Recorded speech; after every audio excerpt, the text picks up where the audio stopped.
Salut à tous, c'est Mathieu d'Android MT et j'ai entre les mains le successeur du Moto X qui n'a que pour nom le nouveau Moto X.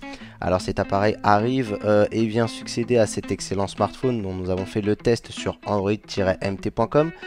Au niveau des contours, on voit tout de suite les changements puisque Motorola a passé ce Moto X première génération qui était en plastique à des matériaux plus premium tels que le métal, l'aluminium.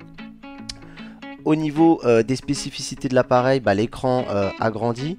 On passe d'un écran 4,7 pouces pour le premier modèle à un écran 5,2 pouces AMOLED. Et vous pouvez voir qu'à l'arrière, nous aurons le droit au Moto Maker pour personnaliser son smartphone. Donc j'ai ici entre les mains le modèle bambou. Attention, Motorola a bien tenu à l'affirmer, c'est un bambou véritable. Pour le reste, on a le port micro USB en dessous, on a le slot SIM en haut avec la prise jack 3,5. Sur la tranche de droite, vous aurez le bouton power et le volume plus et moins. Le téléphone est très fluide puisqu'il est couplé au Qualcomm Snapdragon 801, la version à 2,5 GHz. Avec l'Adreno 330 pour la partie graphique.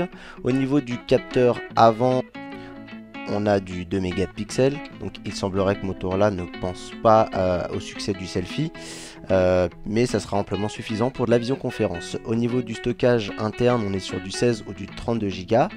On a 2 Go de RAM pour la mémoire vive, pas la possibilité d'ajouter de la mémoire extensible via slot SD.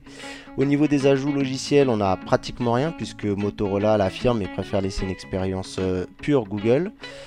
Et on a simplement les petites applications que vous voyez ici qui sont également disponibles sur le Play Store simplement pour les Motorola, mais ces applications se mettent à jour sur le magasin de Google puisque historiquement Motorola a appartenu pendant une année à Google. Au niveau du capteur arrière, on est sur un 13 mégapixels, un capteur Sony qui nous a plutôt séduit au niveau des photos. Il est bien entendu 4G LTE, il possède le Wi-Fi et le Bluetooth 4.0 et Motorola a voulu être encore précurseur sur des petites nouveautés en termes de fonctionnalités. Et vous l'aurez remarqué, il dispose de 3 capteurs, un en haut et 2 en bas, qui permettent d'activer des commandes gestuelles. C'est-à-dire que si vous passez au-dessus de l'écran avec votre main, ça va activer l'écran Active Display, celui où on voit les notifications de l'appareil.